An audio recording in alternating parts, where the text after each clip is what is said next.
Hello everyone, welcome to mining Pathshala. सबसे पहले मैं अपने आप को इंट्रोड्यूस कर देता हूँ। मेरा नाम कॉलेज कुमार है और करेंटली मैं IIT BHU में 5th ईयर का स्टूडेंट हूँ। 5th ईयर स्टूडेंट अगर जिनको कन्फ्यूजन हो रहा है कि ये कौन सा कोर्स है, उनको मैं बताता हूँ। जो बीटेक होता है वो 4 ईयर का होता है। अगर आप सेपरेट बीटेक करते हो तो 4 ईयर्स का, प्लस अगर उससे सेपरेट एमटेक करते हो तो ये होता है टोटल 6 ईयर का टेन्योर। अगर आप बीटेक और एमटेक सेपरेट करते हो, बट अगर आप एडमिशन टाइम ही ऐसा एक कोर्स सेलेक्ट करते हो जो 5 ईयर प्रोग्राम होता है, 5 ईयर का कोर्स होता है, तो उसमें ये होता है कि बीटेक और एमटेक इंटीग्रेटेड होता है। मतलब बीटेक और एमटेक की डिग्री आपको एक साथ मिलेगी 5 साल बाद। ऐसा नहीं है कि आपको बीटेक की डिग्री सेपरेट मिलेगी 4 साल पे और 5वें साल में आपको एमटेक का डिग्री मिलेगा।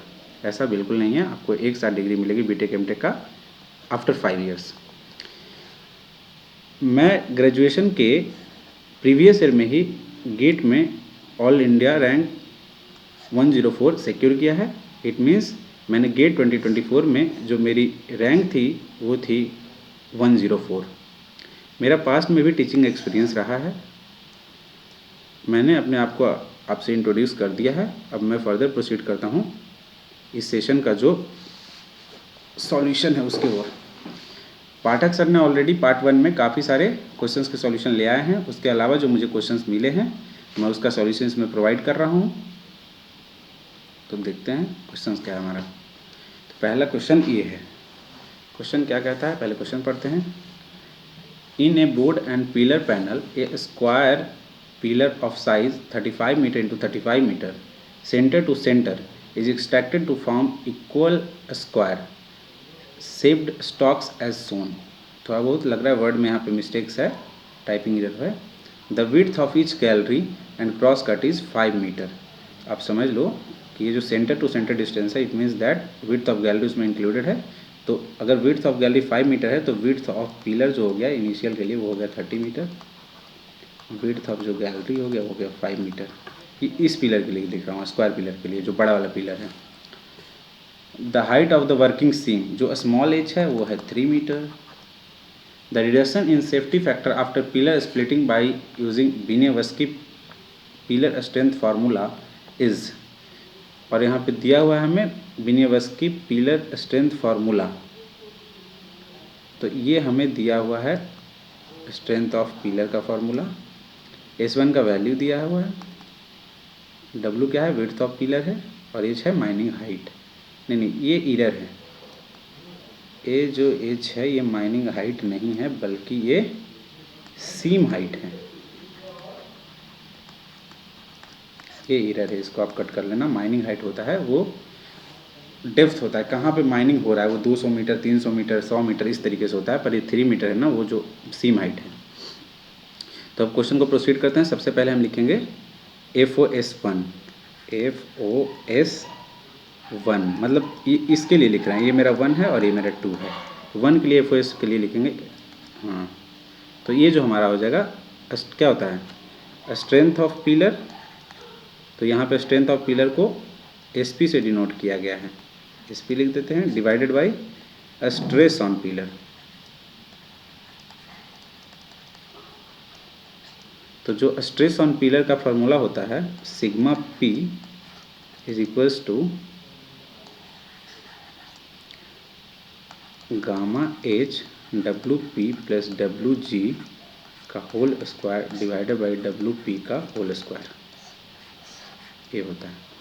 तो अब इसको प्रोसीड करते हैं। क्या है strength of pillar? Strength of pillar जो है वो दिया हुआ है S1 into 0.64 plus 0.36 into W हमारा पता है कि क्या है 30 मीटर है, तो इसको मल्टीप्लाई कर देंगे 30 divided by seam height 3 metre. H है स्मॉल h, ये स्मॉल h सीम हाइट है, ये हो गया, डिवाइडेड बाई कर देंगे gamma H width of pillar plus width of gallery that is 30 plus 5 that is 35 square divided by width of pillar का square that is 30 का square. जब इसको हम सॉल्व करेंगे तो ये जो वैल्यू आएगा वो हमारा वैल्यू आ जाएगा 3.8 115 into S1 upon gamma H, ये वैल्यू आएगा FOS1। इसी तरीके से आप सॉल्व करेंगे FOS2, तो FOS2 इसके लिए सॉल्व करेंगे, स्प्लिटिंग पिलर के लिए। अच्छा, इसमें भी एक मिसिंग दिख रहा है डेटा। वो डेटा मिसिंग ये है कि ये जो है ना, ये गैलरी विड्थ ये 2.5 मीटर है, 2.5 मीटर। उसी तरीके से चारों तरफ, इधर भी और इधर भी, ये सारे 2.5 मीटर्स हैं। 2.5, 2.5, यहाँ भी है 2.5। तो अब यहाँ से ध्यान से देखना, आप इसकी बात करें, टोटल लेंथ है 35, ये हो गया 2.5, इधर हो गया 2.5, और बीच का ये है 5, मतलब 2.5, 2.5, 5 और बीच का 5, 10, मतलब 10 है जो एक्सट्रैक्ट कर लिया गया है। तो कितना बच गया? 35 माइनस 10 दैट इज 25। 25 को दो पिलर में डिवाइड किया गया है, तो मतलब एक पिलर का जो विड्थ है ना वो 12.5 मीटर है। तो अब इसको लिखते हैं सबसे पहले हम वो स्ट्रेंथ ऊपर में, सबसे ऊपर, तो इसको लिखते हैं S1 into 0.64 plus 0.36 into width. तो विड्थ हमारा क्या है?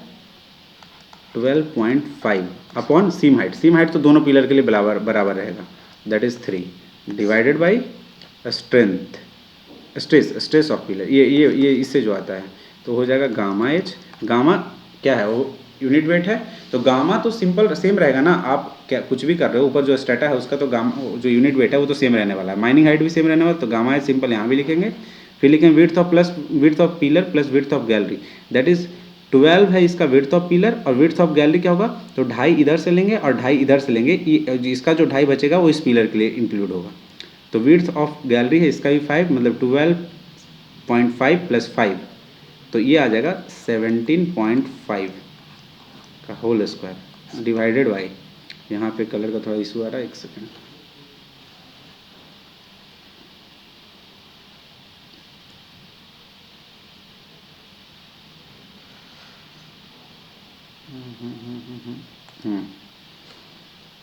डिवाइडेड बाई,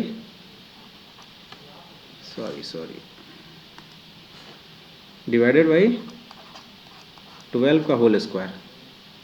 तो अब चलते हैं नेक्स्ट पीपीटी पे, क्या है नेक्स्ट स्लाइड लेना दो, नेक्स्ट स्लाइड। अभी क्या आई थी वैल्यू जो हम लिख रहे थे, क्या? FOS ऑफ 2, पेन का यार डायमीटर मोटा हो गया, इसको कम करना पड़ेगा। चलो FOS 2 जो हो गया, ज़्यादा पतला हो गया, चलो ठीक है। FOS 2 जो हमारा हो गया वो हो गया, उसकी वैल्यू जो आएगी, यहाँ से कहाँ गया? जब इसकी वैल्यू कैलकुलेट करेंगे, इसकी वैल्यू जब कैलकुलेट करेंगे, तो ये जो वैल्यू आएगा वो आएगा S1 upon gamma H into क्या है वैल्यू, 1.0918। तो अब लिखेंगे हम percentage reduction of FOS, percentage reduction of FOS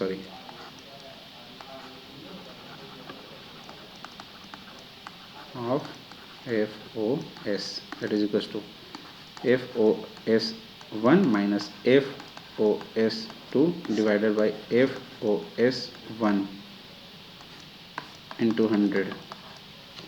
इसकी जो वैल्यू आएगी वो आ जाएगी, इसमें से इसको सब्ट्रैक्ट कर देंगे।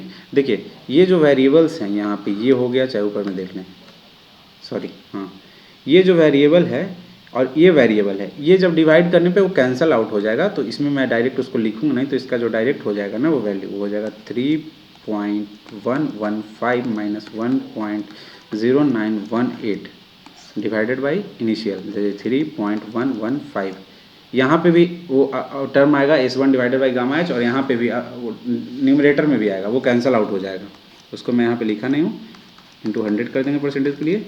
इसकी जो वैल्यू आएगी वो आएगी 64.949%। So this is the correct answer. तो ये क्वेश्चन थोड़ा कैलकुलेटिव था पर उतना भी नहीं था। So we move to the next question.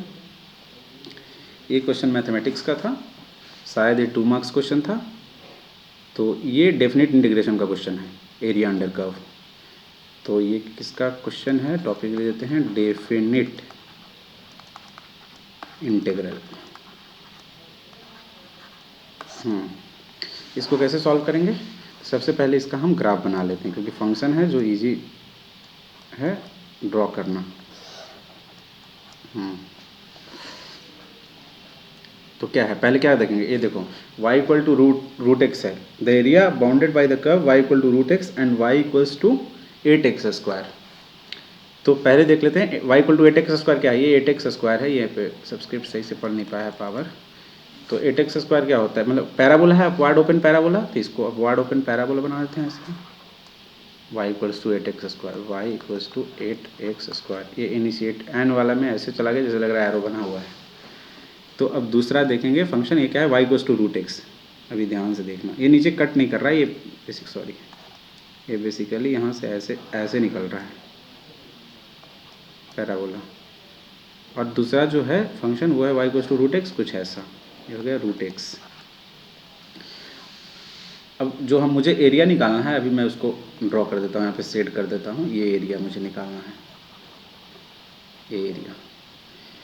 तो इसमें कई बच्चों को ये कन्फ्यूज़न आ रहा होगा कि ये फंक्शन जो भी ड्रॉ किए हैं वो पॉजिटिव एक्स एक्सिस में क्यों ड्रॉ किए हैं। पॉजिटिव एक्स एक्सिस है, ये वाई एक्सिस है, तो सिर्फ इधर क्यों ड्रॉ किए हैं, इधर क्यों नहीं ड्रॉ किए हैं। तो उसका कॉन्सेप्ट ये है यहाँ पे कि वाई, यहाँ पे जो रूट एक्स है, y equal to root x है, तो मतलब एक्स लेस देन 0 नहीं हो सकता है। तो इसीलिए ये फंक्शन सिर्फ इधर की ओर ड्रॉ होगा। ठीक है, तो अब इसके वो एरिया की बात करते हैं। तो एरिया जो होता है इसका भी ऐसा है। पहले हम इसको क्या करते हैं, पहले हम एक कोऑर्डिनेट निकाल लेते हैं एरिया के लिए, उसके बाद एरिया का कॉन्सेप्ट बताते हैं। ये 0,0 है और ये हमें नहीं पता है, तो अभी सॉल्व करते हैं। तो root of x is equals to 8 of x square. इसको जब ऐसे प्रोसीड करें, दोनों साइड स्क्वायर कर दो, तो यह आ जाएगा x equals to 64x to the power 4। अब क्या करेंगे, अब इसको यहाँ पे अगर आप इसको कैंसिल कर देते हो अभी तुरंत, तो ये कैंसिल करने से क्या होगा कि आपको जल्दी से बगल में लिखना पड़ेगा कि x equals to 0 is a root, x equals to 0 is a root. Cancel कर देते हो तो, और अगर कैंसिल करके इसको नहीं लिखते हो तो आपका एक रूट गायब हो जाएगा और आपको पता भी नहीं चलेगा, मतलब रूट मिसिंग हो जाएगा आपको फाइनल डेटा में, वो गलत कर सकता है। सॉल्यूशन के जो आंसर आएंगे उसमें गलती हो सकती है। तो इसलिए हम इसको पहले फैक्टराइज करेंगे। तो फैक्टराइज कैसे करेंगे, 64x to the power 4 minus x equals to 0।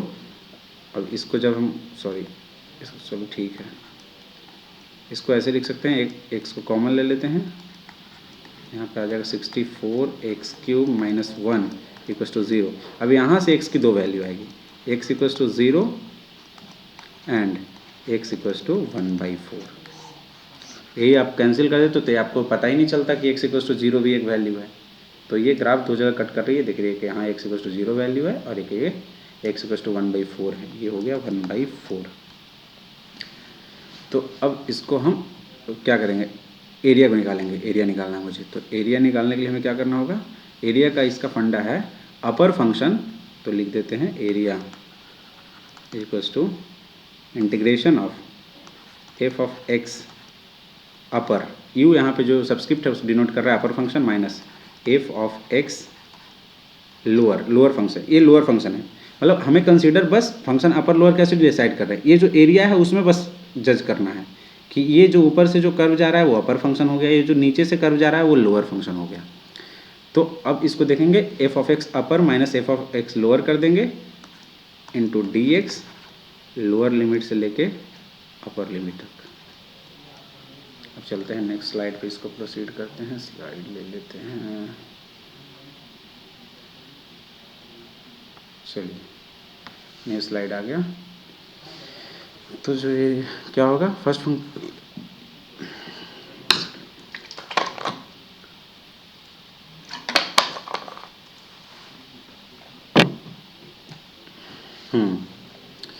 तो क्या हो जाएगा, फर्स्ट फंक्शन हमारा क्या था, वो अपर फंक्शन रूट अंडर एक्स था, माइनस लोअर फंक्शन जो था वो था 8x² इंटू dx का इंटीग्रेशन 0 to 1/4 ये था हमारा।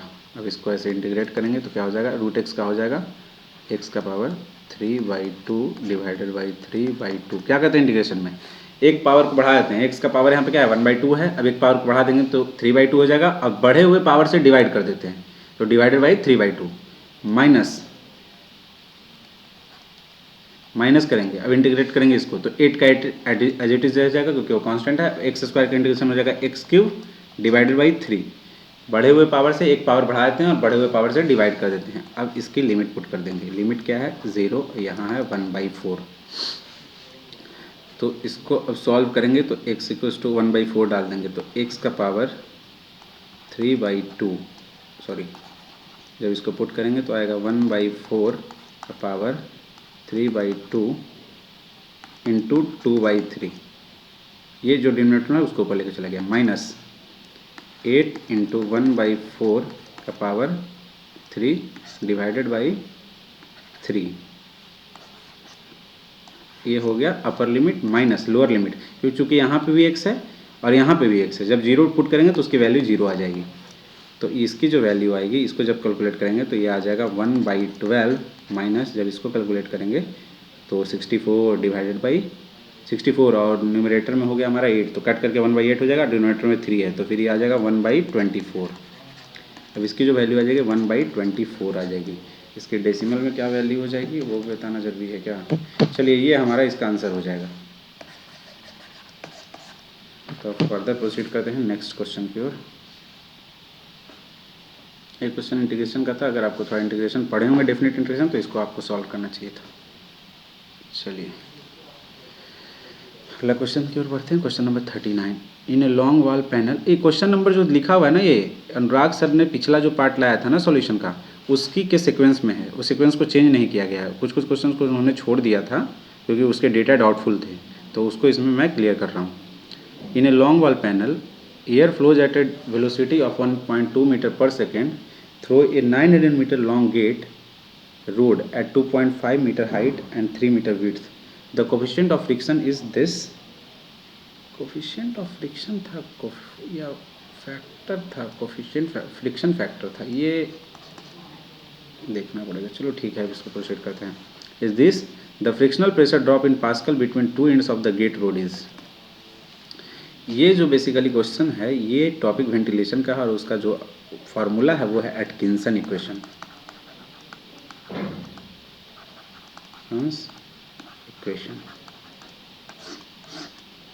एटकिंसन इक्वेशन, ये मतलब अगर आप वेंटिलेशन थोड़ा पढ़ते हो तो ये बहुत इंपॉर्टेंट फार्मूला है, ये आपको पता होना चाहिए। तो यहाँ पे जो इसका P drop due to friction जो होता है उसका फार्मूला होता है के। ये डेटा में भी डाउट है क्योंकि ये जो के है इसको ये फ्रिक्शन फैक्टर था शायद, पर मैं बता देता हूँ KSV² डिवाइडेड बाई ए। इसका एक और वो होता है KSQ² डिवाइडेड बाई A³। तो Q को A इंटू वी लिख देते हैं, उसका स्क्वायर कर देंगे तो A² V² हो जाएगा, A² से A² कट जाएगा तो यहाँ पे ये बच जाएगा। तो कहीं ना कहीं दोनों सेम फार्मूला है। अब इसकी वैल्यू को पुट करेंगे ऊपर से। K हमारा दिया हुआ है 0.022 इंटू एस क्या होता है, एस होता है वेटिंग सरफेस, जो होता है एस इक्वल टू होता है पेरीमीटर इंटू लेंथ। तो पेरीमीटर में क्या होता है 2 इंटू एल प्लस बी, तो 2 into 2.5 plus 3, 2 into L plus B perimeter into length, length कितना है 900। आगे क्या कहता है इंटू V², वी क्या है 1.2 मीटर पर सेकेंड, तो इसकी जो स्क्वायर हो जाएगा 1.44 डिवाइडेड बाई एरिया। तो इसकी डायमेंशन क्या है 2.5 मीटर और विड्थ है 3 मीटर, 2.5 इंटू 3 ये हो गया एरिया। अब इसको सॉल्व करेंगे तो जो हमारा वैल्यू आ जाएगा, इसको एक स्टेप और लिख देते हैं 0.022 इंटू ये क्या हो जाएगा 2.5 प्लस 3 5.5 इंटू 2 11 इंटू 900 इंटू 1.44 नीचे आ जाएगा 7.5। इसकी जो वैल्यू आ जाएगी, इसकी वैल्यू क्या आ जाएगी 41.8176 pascal. So this is the correct answer. Further proceed करते हैं नेक्स्ट क्वेश्चन की ओर. क्वेश्चन नंबर 40 ये क्या है? हाँ, average noise level at a working place is 80 decibel. A okay for the first 10 metre. अच्छा. And 60 decibel for the next 30 minute. The energy equivalent continuous noise level at place of the entire period for 40 minute. Total time equals to 40 minute. Li equals to 80 decibel. Sorry Li नहीं L1. L2 is equals to 60 decibel. अब formula लिखेंगे noise equivalent का. तो क्या होता है noise में? L equivalent is equals to 10 log to the base 10 summation of I equals to 1 to n I 10 to the power Li divided by 10. ये power में है, सॉरी, इंटू Ti. अब यहाँ पे मैं बता देता हूँ. Li है जो L1 L2 L3 है. Ti है तो क्या यहाँ लिखेंगे? यहाँ पे लिखेंगे T1. ये फ्रैक्शनल टाइम है. पहले के लिए कितना फ्रैक्शन ऑफ टाइम है, जो टोटल टाइम का है उसका कितना फ्रैक्शन, वो उतना देर के लिए वो नॉइज़ था. तो अब इसको क्या लिखेंगे? 10 मिनट था तो 10 minute divide by total time that is 40 minute that is equal to 1/4. और इसी तरह से T2 को लिख देंगे. 30 मिनट था तो 3/4. अब इसको सॉल्व करते हैं. तो 10 log ऑफ 10 का पावर, अच्छा Li है, L1 क्या है? 80 है. तो 80 डिवाइडेड बाई 10, तो इसको सिंपली हम 8 लिख देते हैं इंटू फ्रैक्शन ऑफ टाइम. ये T है ना, ये टाइम नहीं है, टोटल टाइम नहीं है, ये फ्रैक्शन ऑफ टाइम है. तो T1 फ्रैक्शन क्या है? 1/4 डिवाइड इंटू 1/4 प्लस दूसरे वाला का लिखेंगे 10 का पावर 60 डिवाइडेड बाई L2 क्या है? 60 डिवाइडेड बाई 10 मतलब 6 into T2 fraction of time that is 3/2. ये टाइम नहीं है, फ्रैक्शन ऑफ टाइम है, इस पर ध्यान दीजिए. तो ये यहाँ पे बेस 10 था, सॉरी. तो अब इसकी वैल्यू जब सॉल्व करेंगे कैलकुलेटर से तो हमारी जो वैल्यू आएगी वो वैल्यू आएगी 74.1078 decibel. So this is the correct answer. Totally formula based question था. इसका जो टॉपिक है ये लिख देता हूँ मैं, एनवायरनमेंट का क्वेश्चन है. एनवायरनमेंट. चलते हैं हम नेक्स्ट क्वेश्चन की ओर. अगला क्वेश्चन क्या है? अच्छा, डबल इंडेड. चलिए क्वेश्चन पहले रीड करते हैं. A double ended ranging drum drugged series unidirectionally cut coal in a long wall panel. Unidirectional cut है, इसका मतलब क्या है कि कट करते हुए जाता है, लौटता है, कट तो कट नहीं करता है. Panel having the following details. Shearer drum diameter 1.5 metre. Panel dimension जो है 1200 metre into 200 metre into 2.5 metre. इसको यहाँ पे देख लो.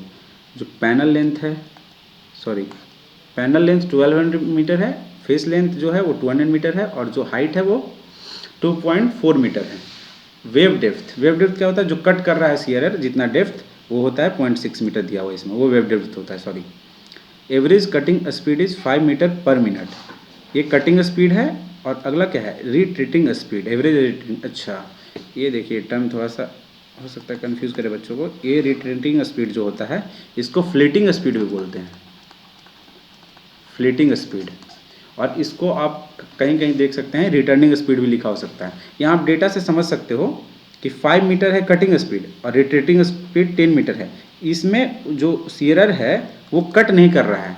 जैसे अब फिगर में आपको मैं समझाता हूँ. ये ऐसे पैनल है, ये जो है फेस लेंथ है 200 मीटर. हाइट अभी 3D में वो दिखा नहीं पा रहा हूँ. यहाँ पे ये वाला जो पैनल लेंथ है वो 1200 मीटर है. ये ऐसे चला गया पीछे तक. एक और ऐसे मान लो पैनल है ऐसे. तो इसका क्या है, इस केस का क्या मतलब है? ये जो क्वेश्चन है उसमें यहाँ से मान ली कटिंग शुरू किया है इधर से, तो ऐसे ऐसे जो डर्ट है वो कट करते हुए जा रहा है। इस पॉइंट पे जब पहुंच जाता है तो यहाँ से फिर ऐसे फिर वापस आता है। जब आता है उसको बोलते हैं रिट्रीटिंग। तो रिट्रीटिंग का जो स्पीड है वो 10 मीटर पर सेकंड है, और आते वक्त काटता नहीं है, इसलिए उसका स्पीड है जो ज़्यादा है। जो काम करते हुए जाएगा ना उसको ज़्यादा समय लगेगा ना, तो इसकी स्पीड कम है और इसका स्पीड ज़्यादा है। तो ये ऐसे ऐसे कट करते हुए लौटता है, फिर यहाँ से आता है, सॉरी बिना कट करते हुए लौटता है, फिर कट करते हुए वहाँ जाता है, फिर वहाँ से बिना कट करते हुए लौटता है। इसी तरीके से पूरा पैनल को एक्सट्रैक्ट करता है। तो अब इसको हम इसके आगे का क्वेश्चन पढ़ लेते हैं। Average operational delay between cuts is 2 hour. There are 2 production shifts each of 8 hour direction. ये डायरेक्शन क्या है यार, यहाँ पे ड्यूरेशन, ये ड्यूरेशन होगा, टाइपिंग की, sorry. The number of days required to complete extraction of the panel is. Complete extraction में कितना नंबर ऑफ डेज लगेंगे। तो ऐसे क्वेश्चन में सबसे पहले हम कैसे प्रोसीड करेंगे, सबसे पहले हम प्रोसीड करेंगे साइकिल टाइम के लिए। जब टाइम वाइम पूछा जाए तो सबसे पहले तुम्हारा ध्यान जाना चाहिए साइकिल टाइम पे। तो साइकिल टाइम,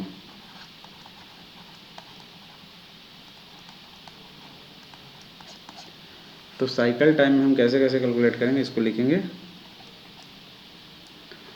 यहाँ से। जब पहले जाने का समय लिखेंगे, जाने में कितना समय लगता है वो देखेंगे। 200 मीटर फेस लेंथ है, डिवाइडेड बाय स्पीड क्या है 5 मीटर पर मिनट, ये हो गया इतना minute, plus returning speed 200 divided by 10, इतना मिनट। यहाँ से गया, यहाँ रिटर्न आ गया। मैं इसमें एक और टाइम को, जो डिले वाला टाइम है, मैं इसी में ऐड कर देता हूँ। सॉरी, क्या लिखा है, average operational delay between cut is 2 hour. मतलब समझ रहे हैं, यहाँ से ऐसे कट करते हुए जाता है, फिर वापस बिना कट करते हुए आता है, और अगला जब कट होता है तो ये जो 2 कट का बीच में क्या है, बिटवीन कट्स, वो है डिले 2 आवर का ऑपरेशनल डिले। तो मैं ऐसा कह सकता हूँ कि जो वो 2 आवर का जो डिले है वो कट का ही डिले है, उसको हम साइकिल टाइम में ही ऐड कर देते हैं। तो वो 2 आवर्स का मतलब 120 मिनट। जब इसको सम करेंगे तो ये आ जाएगा 540, 20, 60, 120, 180 मिनट और इक्वल्स टू 3 आवर्स। ये हो गया साइकिल टाइम। अब इसको देख लेंगे, अब इसको प्रोसीड करते हैं उस तरीके से। क्या करते हैं, अब साइकिल टाइम से अब निकाल लेते हैं कि एक दिन में कितना कटिंग होगा। तो एक दिन में जो वर्किंग आवर है वो मेरा 16 आवर है, डिले टाइम को ऐड करके। तो जो एक दिन में जो कटिंग होगा, कितना साइकिल होगा, cycle per day is equals to 16 hour. Total hour 16 ले रहे हैं क्योंकि 2 शिफ्ट में काम हो रहा है, 8-8 घंटे का शिफ्ट है, तो 16 आवर हुआ। और क्या हो रहा है कि 3 आवर साइकिल टाइम है, 3 आवर साइकिल टाइम है जिसमें इंक्लूडेड है डिले। तो उससे मतलब नहीं, अब सीधा हम इसको 3 से डिवाइड कर देंगे। तो ये जो है ना, इतना साइकिल पर डे हो रहा है, साइकिल पर डे। ये थोड़ा कैलकुलेटिव क्वेश्चन था। अब इसके फर्दर आगे बढ़ते हैं। अब कैलकुलेट करते हैं ना एक्सट्रैक्शन पर साइकिल। सॉरी, ये नहीं भी करेंगे तो काम चल जाएगा। अच्छा, नहीं करना पड़ेगा। पर डे एक्सट्रैक्शन क्या होता है, हाँ, एक्सट्रैक्शन पर साइकिल निकाल लेते हैं पहले। वो तो सिंपल है, आपको दिख रहा होगा कैसे। सबसे पहले वेव डेप्थ क्या है 0.6 इंटू फेस लेंथ क्या है 200 मीटर, 200 मीटर इंटू हाइट क्या है सीम का, मतलब वो कटिंग फेस का, तो वो है 2.4। जब इसको कैलकुलेट करेंगे तो ये 2 जीरो है, पॉइंट है, कट जाएगा, तो हो जाएगा 6 दूनी 12, 12 इंटू 24, मतलब ये हो जाएगा 288 मीटर क्यूब। सही है, ये हो गया पर साइकिल। तो पर डे क्या हो जाएगा एक्सट्रैक्शन पर डे। तो इसको क्या करेंगे, जो नंबर ऑफ साइकिल है एक दिन का उससे मल्टीप्लाई कर देंगे। 16 divided by 3 into 288 metre cube that is equals to, जब इसको कैलकुलेट करेंगे तो क्या आ जाएगा, इसकी वैल्यू क्या आ जाएगी,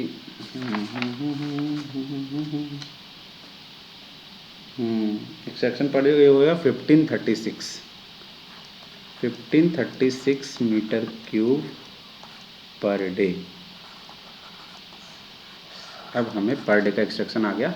तो टोटल एक्सट्रैक्शन कितना करना है उसको इससे डिवाइड करेंगे तो नंबर ऑफ डेज निकल जाएगा, सिंपल है। तो इसको अगले पेज पे हम लिख देते हैं। तो अगला पेज हमारा आ गया, अब इसको लिख देते हैं। पर डे एक्सट्रैक्शन कितना है 1536। टोटल एक्सट्रैक्ट कितना करना है तो वो हम इस डेटा से पहले लिख लेते हैं। कितना 1200 इंटू 200 इंटू 2.4। पैनल का आपको डायमेंशन बता दिया। टोटल एक्सट्रैक्शन जो करना है वॉल्यूम है उसका, total extraction is equals to 1200 into 200 into 2.4 metre cube divided by extraction per day that is 1536 metre cube per day. इसको आप ऐसे जब सॉल्व करोगे तो ये आ जाएगा 375 डेज। समझ रहे हो? तो ये हो गया करेक्ट आंसर।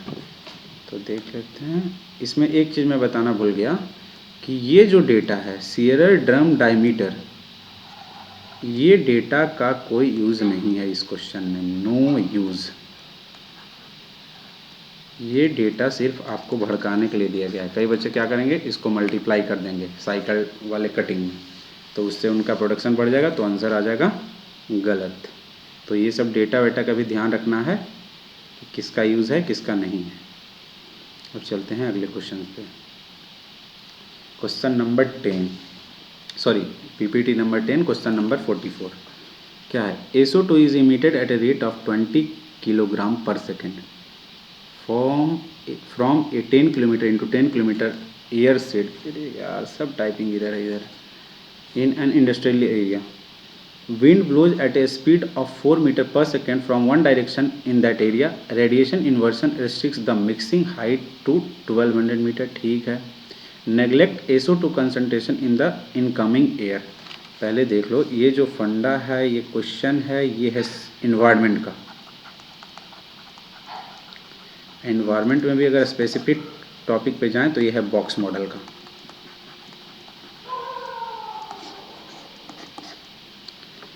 तो इसको बॉक्स मॉडल कैसे कहते हैं, बॉक्स बना के दिखाते हैं आप लोगों को कि क्या इसका होता है, ऐसे फार्मूला और कैसे कैसे ये होता है।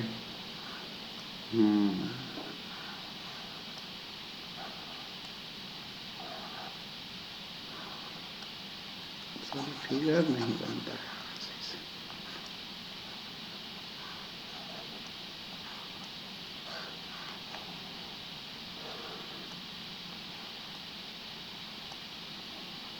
चलिए ये फिगर बन गया। तो ये हमारा बेस है। चलिए तो इसकी जो है 10 टू द पावर 10 किलोमीटर है तो इसको पावर 4 कर देंगे, तो ये इतना मीटर है इस साइड, और इस साइड है 10 टू द पावर, इस साइड भी है 4 मीटर। तो ये बताया नहीं है कि किस साइड से एयर इंटर कर रहा है, लेकिन उसकी ज़रूरत भी नहीं है क्योंकि जो डायमेंशन है वो सेम है। तो Q का जो फार्मूला होता है कंसंट्रेशन का, SO2 कंसंट्रेशन का, वो होता है Q equals S into T divided by V। जहाँ S हमारा इमिशन रेट है वो दिया हुआ है 20 किलोग्राम पर सेकेंड। T जो है रेसिडेंस टाइम है। रेसिडेंस टाइम क्या होता है, मतलब यहाँ से इस एरिया में जितना देर के लिए वो जो अगर कोई एयर इंटर किया है, या जो भी ये है SO2 जो इंटर किया है जिस वेलोसिटी से विंड का जो एयर है वो इंटर किया है, कितना देर के लिए इस बॉक्स में वो रहा है, वो रेसिडेंस टाइम है। तो उसको कैलकुलेट कर लेंगे क्या है, क्योंकि हमको डिस्टेंस पता है और स्पीड पता है तो वो तो निकल जाएगा। और V है जो हमारा वॉल्यूम है, तो वॉल्यूम क्या हो जाएगा 10 टू पावर 4 मीटर, इधर भी इसको दोनों को मल्टीप्लाई करेंगे, एरिया आएगा, और फिर हाइट से मल्टीप्लाई कर देंगे तो हो जाएगा वॉल्यूम। तो इसको अब हम लिख देते हैं, एस हमारा क्या है 20 इंटू 10 टू द पावर 3, ये हो जाएगा ग्राम में पर सेकेंड, क्योंकि किलोग्राम था तो इसको ग्राम कर दिया, into residence time. Residence times 10 to the power 4, इतना मीटर ट्रैवल करना है 4 मीटर पर सेकंड से, ये हो गया residence time in second, divided by volume that is 10 to the power 4 metre into 10 to the power 4 metre into ये क्या है 1200 मीटर हाइट है, इंटू 1200 मीटर, ये वॉल्यूम हो गया। और जब इसको कैलकुलेट करेंगे तो इसका जो वैल्यू आ जाएगा वो आएगा आपका 0 पॉइंट, ये आएगा अभी जो वैल्यू आएगा 0.0004167 ग्राम पर मीटर क्यूब, नीचे मीटर क्यूब था ना, ये भी सेकंड था। तो ये है, ये ग्राम पर मीटर क्यूब में आ गया, पर जो पूछा है ये माइक्रोग्राम पर मीटर क्यूब में। ये यूनिट कन्वर्जन में बच्चे गलत कर देते हैं, तो इसको देखो कैसे कर देते हैं आसानी से। ये कर देंगे, इसको पहले क्या करेंगे, 0.00041667 into 10⁻6 mu gram per metre cube. क्या है, म्यू का वैल्यू 10⁻6 होता है, ये 10⁻6 से मल्टीप्लाई कर दी, दोनों को मल्टीप्लाई जब होगा तो 1 हो जाएगा। तो अब इसकी जो वैल्यू हो जाएगी फाइनल कैलकुलेट करने के बाद हो जाएगा 416.67 mu gram per metre cube. This is your final answer. Box model का सवाल था, इसको फार्मूला अगर आपको याद होगा तो आपने करके आया होगा। चलिए अब क्वेश्चन बढ़ते हैं। ये क्वेश्चन नंबर 48, ये क्वेश्चन है, अच्छा सर्वेइंग का क्वेश्चन है, लेकिन अगर कोई बच्चा का थोड़ा बहुत एप्टीट्यूड सही है या मैथमेटिक्स बेसिक ज्योमेट्री आता है उसको, तो इसको आसानी से वो एंगल के प्रॉपर्टी से सारा इंटीरियर एंगल वगैरह का प्रॉपर्टी उसको अगर पता है तो वह आसानी से इसको सॉल्व कर सकता है। बट यहाँ पे ये बियरिंग एक टेक्निकल टर्म है, ये आपको सर्वेइंग में पढ़ने को मिलेगा। तो ठीक है, बियरिंग है बस, बाकी कुछ इसमें है नहीं। नॉन माइनिंग के बंदे भी इसको सॉल्व कर सकते हैं। क्वेश्चन में शायद ये फिगर नहीं दिया हुआ था, तो सबसे पहले मैं इस फिगर को ड्रॉ करने का बात करूँगा। तो ये हमारा P पॉइंट हो गया, क्यू नहीं गया, ये Q हो गया, और ये R हो गया, और ये S हो गया, PQRS। यहाँ पे ऐसे नॉर्थ बना देते हैं, ये बनाना हुआ नहीं है। हाँ, तो अब डेटा क्या क्या दिया है, PQ लाइन का बियरिंग ये हो गया 60.5 डिग्री, 30 मिनट को 5 डिग्री लिख सकते हैं, 30 मिनट इक्वल टू 0.5 डिग्री। तो ये हो गया। तो अब हम इसको सॉल्व करने के लिए सिंपल क्या करना है हमको, सॉल्व में करना क्या है इसमें, the internal angles eight P and R respectively. अच्छा, ये फाइंड करना और ये फाइंड करना है।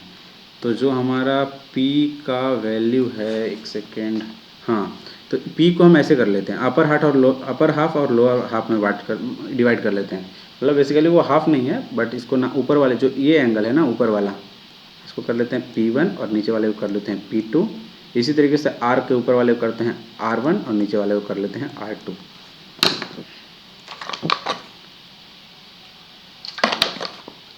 लाइए खिलाइए।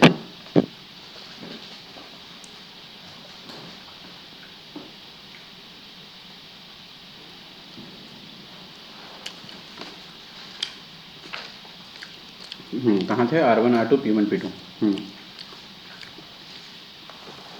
तो अब इसको सॉल्व करके देखेंगे कैसे।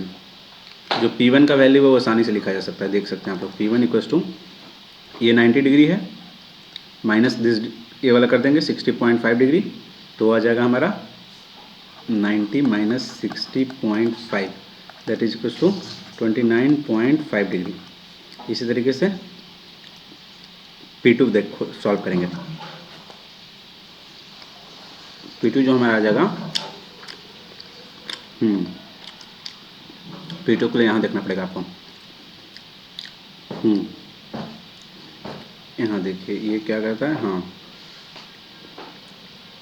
ये जो बियरिंग है ये 310 डिग्री, सॉरी 310.5 डिग्री है। तो ये एंगल हमको पता है, इसकी जो वैल्यू है वो है 49.5 डिग्री। तो ये एंगल मुझे पता है, ये एंगल नहीं पता है, तो क्या इसको ऐसे अगर हम ड्रॉ करेंगे, दोनों को स्ट्रेट ऐसे जब ले जाएंगे तो ये कहीं ना कहीं ये 90 डिग्री पे इंटरसेक्ट करेगा। तो एक ट्रायंगल बन गया। ट्रायंगल का तीनों एंगल का सम 180 डिग्री होता है, तो 90 डिग्री होगा, दोनों का सम 90 डिग्री होना चाहिए। तो जो हमारा P2 हो जाएगा वो हो जाएगा 90 degree minus 49.5 degree, sorry P2 जो हो जाएगा वो हमारा हो जाएगा 90 डिग्री माइनस 49.5 डिग्री। तो इसकी जो आंसर आ जाएगा 50 40 90 40.5 डिग्री।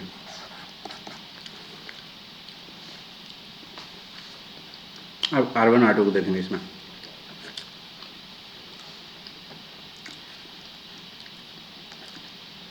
R1, हाँ, उसी तरह से इसको भी करेंगे। यहाँ पे देखेंगे ये एंगल 105.5 डिग्री है, तो ये एंगल जो है मेरा 90 डिग्री है। ये एंगल, तो ये हो गया कितना, ये वाला जो एंगल है ये हो गया 15.5 डिग्री। तो ये 15.5 डिग्री हो तो क्या, ऑल्टरनेट इंटीरियर एंगल, ये प्रॉपर्टी यहाँ से देखो, ये एंगल और ये एंगल इक्वल होगा।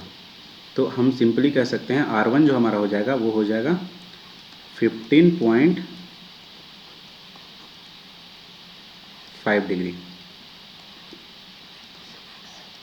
अब इसी तरीके से R2 को देखेंगे तो एक क्वाड्रेंट का जो एंगल होता है वो 90 डिग्री, 2 क्वाड्रेंट का जब एंगल होता है तो 180 डिग्री, जब 3 क्वाड्रेंट का एंगल होता है वो 270 डिग्री होता है।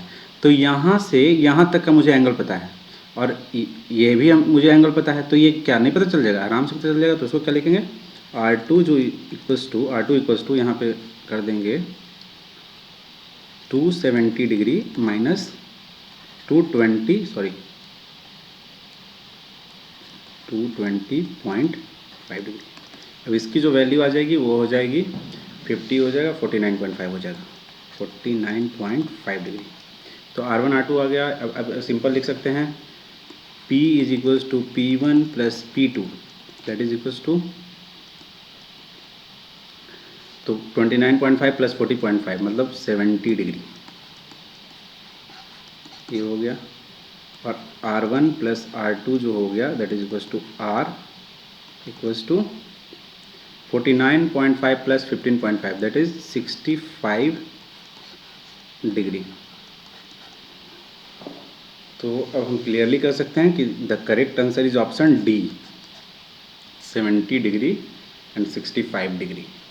तो इसमें अगर जो बंदा स्मार्ट होगा एग्ज़ाम के टाइम पे वो कॉन्शियस होगा, वो P1 को P को पहले निकालेगा और P को निकालते ही वो पहले ऑप्शन पे देखेगा। तो ऑप्शन पे क्या देखेगा कि 4 ऑप्शन में 70 जो है वो एक ही ऑप्शन में, अगर वो सही तरीके से P इक्वल्स टू 70 डिग्री निकाल चुका है तो वो डायरेक्ट आंसर डी करके आगे प्रोसीड कर जाएगा। मतलब उसका लगभग जो क्वेश्चन में टाइम लगने वाला है उसका 20 to 30% टाइम बच जाएगा। लेकिन अगर कोई ये ध्यान नहीं दिया तो वो पूरा सॉल्व करेगा, जिसकी ज़रूरत नहीं थी एग्जाम पॉइंट ऑफ व्यू से, बट हमें एनालिसिस पॉइंट ऑफ व्यू से दोनों को मुझे सॉल्व करना था, तो मैं इसे सॉल्व कर दिया। बाकी जो भी क्वेश्चन बच गए हैं मैं कोशिश करूँगा कि अगले सेशन में लेके आऊँ, लेकिन अगर 1-2 दिन में रिस्पॉन्स शीट आ जाता है तो जितना भी क्वेश्चंस होगा जैसे 1 to 65 क्वेश्चंस सारे को मैं चाहूँगा या कोशिश करूँगा कि आपको डिजिटल बोर्ड पे दूँ। तो डिजिटल बोर्ड पे मैं सॉल्यूशन लेकर आने का कोशिश करूँगा। तो चलिए आज का सेशन यहीं तक रखते हैं, ये पार्ट 2 सॉल्यूशन हो गया। आपको मेरा सेशन आपको कैसा लगा वो कमेंट सेक्शन में बताइए। Thank you, bye bye.